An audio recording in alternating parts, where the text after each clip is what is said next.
நானே உயிர்த்தெழுதல் ஜீவனுமா இருக்கிற. அப்ப அவரே ஜீவனை விட்டு அவரே எழும்பி இருக்கலாம். அவர் அப்படி செய்யல. அப்பா இருக்கிறார்ல, எனக்கு அப்பா இருக்கிறார், நானே எதுக்கு செய்யணும்? நம்மளே நிறைய செஞ்சு வாங்கி கட்டிட்டு வந்து இதே மாதிரி ஃபாஸ்டிங் பிரேயர்ல உட்காந்து அவர் இருக்கிறார்ல, ஒருத்தங்க இருக்கிறாங்கல்ல, அங்க இருக்கிறார்ல ஒருத்தர் வச்சுட்டு நம்மளா ஒண்ணு செய்யும்போது அவங்களுக்கு எவ்வளவு வலிக்கும், எவ்வளவு கஷ்டமா இருக்கும். அப்படிதானங்க. என் ஜனம் என்னை தேடவே இல்லையே, ஆனாலும் யாக்கோவே நீ என்னை நோக்கி கூப்பிடவில்லையே, நீ என்னை குறித்து மனஞ்சலித்து போனாயே. எப்படி இருக்கும் அவருக்கு? ஆபிரகாம் தாழ்த்த தயங்கவில்லை. மூன்றாவது, கேட்க வெட்கப்படல. இவர்கிட்ட எப்படி கேட்கறது அப்படின்னு சொல்லிட்டு ஒரு வெக்கம் கிடையாது. யாருக்கு? எளியவனுக்கு கேட்பான். ஆபிரகாம் வேதம் சொல்லுகிறது ஆதியாகமம் 18:23, அப்பொழுது ஆபிரகாம் சமீபமாய் சேர்ந்து. நல்லா புரிஞ்சுக்கோங்க, நீங்க கர்த்தரை விட மாட்டேன்னு பிடிச்சு வைக்கிறீங்கன்னு வைங்களேன், அப்படி இருந்தா மட்டும்தான் நீங்க க்ளோஸ் ஆக முடியும்.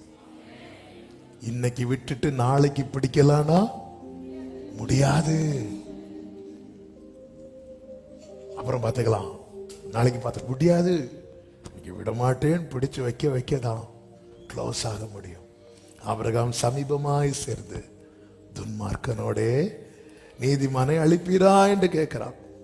29வது வசனம், அவன் பின்னும் அவரோடு பேசி 40 நீதிமான்கள் அங்கே காணப்பட்டாலோ அப்படிங்கிறான். 30ல அவன் நான் இன்னும் பேசுகிறேன் 30 நீதிமான்கள் காணப்பட்டாலோ அப்படிங்கிறான். 31ல இதோ நான் ஆண்டவரோட பேசுது 20 நீதிமான்கள். இப்படிலாம் கேட்டா நமக்கு எப்படி இருக்கு தெரியுமா? இவருக்கு, இந்த மனுஷனுக்கு வெக்கமே இல்லை, வெக்கம் இல்லை. எனக்கு ஜெபம் பண்றதுக்கு வெக்கம் கிடையாது, என் அப்பா கிட்ட கேட்க எனக்கு வெக்கம் கிடையாது. ஏன்னா நாங்க அப்படி பழகிட்டு இருக்கிறோம். கடைசியில அப்பொழுது அவன் ஆண்டவருக்கு கோபம் வராதிருப்பதாக. ஆண்டவர் சொல்றாரு, பாரு இப்படி கேட்கறதா எனக்கு கோபம் வருது. நான் இன்னும் எந்த ஒரு விசை மாத்திரம் 10 நீதிமான்கள் அங்கே காணப்பட்டார். இதுல என்னன்னா, இதுல என்ன, இவன் என்ன கேட்க போறான்னு ஆண்டவருக்கு தெரியுமா தெரியாதா? அப்ப ஃபர்ஸ்ட் இங்க பாருப்பா, லோத்தும் குடும்பத்தையும் நான் பாதுகாப்பேன் சொல்லி இருந்தா இந்த கான்வர்சேஷன் என்ன இருக்கும்?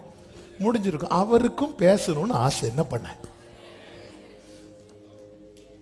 ஹல்லேலூயா. இவன் என்ன கேட்க அதை மட்டும் சொல்லுங்க.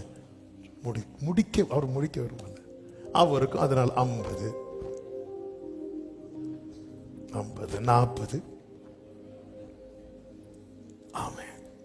அதாவது ஆபிரகாம் 100ல இருந்து வந்திருந்தாலும் அவர் ரெடியா இருப்பார். அவன் தான் ஒருவேளை 50 நீதிமான்களுக்கு 5 பேர் குறைவா இருந்தா, இவர் 100ல இருந்து வாராருன்னு வைங்கள, அவர் இருப்பார். அப்ப நம்ம பிரேயர் டைம் நம்ம தானே செட் பண்றோம். 50ல இருந்து 10 வரை வந்தாச்சு. இதுக்கப்புறம் ஏதாவது சொல்லும் போது பொத்து அப்படின்ட்டாருனா அதனால வேண்டாம். ஏன்னா இவர் கணக்கு என்ன தெரியுமா? லோத்து மனைவி, லோத்துக்கு 2 பிள்ளைங்க, 2 பிள்ளைங்களுக்கும் சம்பந்தம் பேச்சு வச்சிருக்கிறாரு. அப்ப 2 மருமகன், ஒரு மகனுக்கு, ஒரு மருமகனுக்கு அப்பா அம்மா, இன்னொரு மருமகனுக்கு. சும்மா நம்ம கணக்கு பைபிள் எங்க இருக்கு? அவருக்கு ஒரு உத்தேச கணக்கு. ஒரு 10 பேர் ஓகே, 10 பேர் இருக்கும். 10 பேர் இருக்கும். ஒரு ஆபிரகாமே லோத்தை நம்புறாரு. இவன் இவ்வளவு நாள் அந்த சோதோமில் இருந்ததுக்கு ஒரு 10 பேரையாவது சம்பாதிச்சிருப்பான். ஆனா அவன் மனைவியை வர சம்பாதிக்கல. சிலர் நம்மளை நம்பி கர்த்தர் அங்கெங்க வச்சிருக்கிறார். நாளைக்கு கையை பிடிச்சு கூப்பிடும் போதுதான் தெரியும் எத்தனை கூட வருது, வந்தது, கைப்பிடிச்சது இருக்குதானே, எல்லாம் நாளைக்கு தான் தெரியும். கர்த்தர் கையை பிடிச்சிட்டு கூடும்போது 1 இப்படி நிக்கு. வீட்டுல ஃபுல்லா சண்டை, உப்பு இல்ல. இப்ப ஃபுல்லா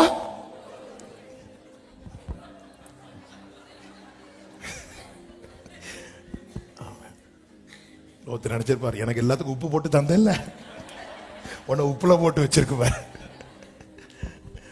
அவரு கணக்கு 10 10 10. ஓகே, 10 எப்படியும் வந்துடும். அதனாலதான் லோத்து போய் எல்லாத்தையும் பேசுறான், மருமகள்கிட்ட பேசுறான், அவங்க உறவுகள்கிட்ட பேசுறான்.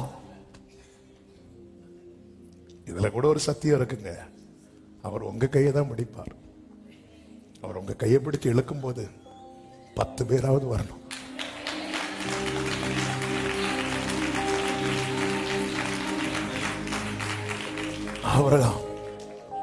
ஆபிரகாம் கேட்க வைக்கப்படல.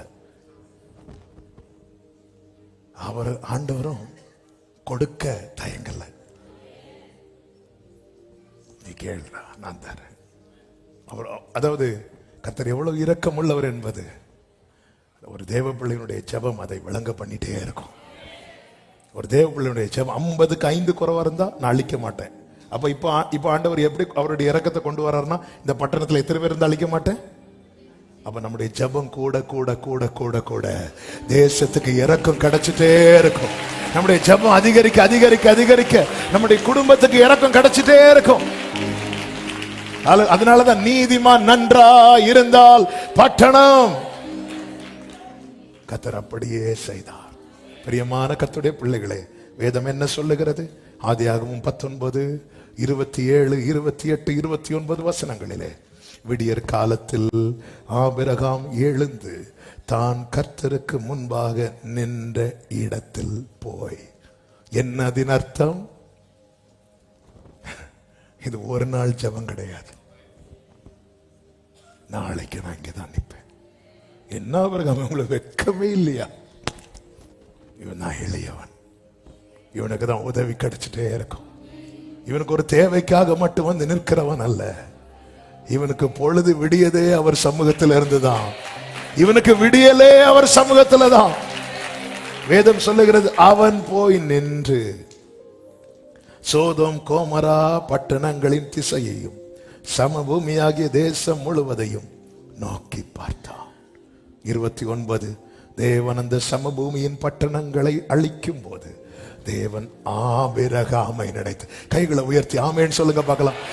இந்த வெக்கப்படாம கர்த்தரை பிடிச்சிட்டு இருந்தால அந்த ஆபிரகாமை நினைத்து, இந்த தூளு சாம்பல்னு சொன்னால அந்த ஆபிரகாமை நினைத்து, கேட்க வெக்கப்படாம கேட்டுட்டே இருந்தால அந்த ஆபிரகாமை நினைத்து, லோத்து குடியிருந்த பட்டணங்களை தாம் கவிழ்த்து போடுகையில் லோத்தை அந்த அழிவின் நடுவில் இருந்து தப்பி போகும்படி அனுப்பிவிட்டார். இங்க இருக்கிற அநேக ஆபிரகாமை நினைத்து அநேக லோத்துகளை கர்த்தர் தப்பி போக அனுப்பிவிட போகிறார். அனுப்பிவிட போகிறார். அனுப்பிவிட போகிறார். எளியவனாயிருந்து உதவியை எளிதில் வாங்குங்கள். கர்த்தர் உங்களை ஆசீர்வதிப்பாராக. சத்தமா ஆமென். எல்லாரும் அப்படி எழுந்து நிற்கலாம் ஆண்டவர் சமூகத்துல. ஹல்லேலூயா. தோளில் இருந்து உதவி ஆமென். தூக்கி என்னை நிறுத்தினீ, துதித்து பாட வைத்தீர். அல்லேலூயா அல்லேலூயா. தோளில் இருந்து தூக்கி என்னை நிறுத்தினீர். ஆமென். துதித்து பாட வைத்தீர். அல்லேலூயா. காலைதோறும் காலைதோறும் தவறாமல் சிலுவை செய்கின்றீர். நாள் முழுவதும் ஆமென். நன்மை தொடர காலைதோறும் தவறாமல் காலைதோறும் கிருபை கிடைக்க செய்கிறீர். நாள் முழுதும் நாள் முழுதும் ரெண்டு கைகளை உயர்த்தி தடைகளை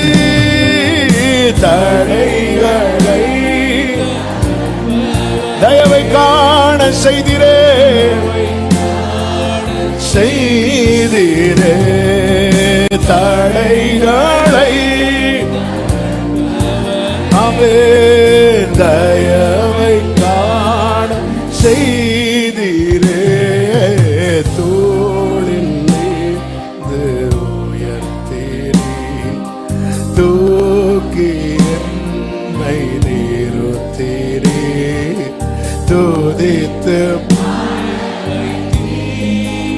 அல்லேலூயா. வலது கரத்தை வானத்துக்கு நேராக உயர்த்தி இடது கரத்தை இருதயத்தில் வைத்து, காயப்பட்டால் விட மாட்டேன், துன்பத்தின் அப்பத்தையும் உபத்திரவத்தின் தண்ணீரையும் தந்தாலும் நான் விட மாட்டேன். உடனே நான் வேற போதனையை தேடி போக மாட்டேன். அப்பா முட்கிரீடம் தராரு. சாத்தான் உலகத்தின் மேன்மை என்கிற கிரீடத்தை கொண்டு வரா.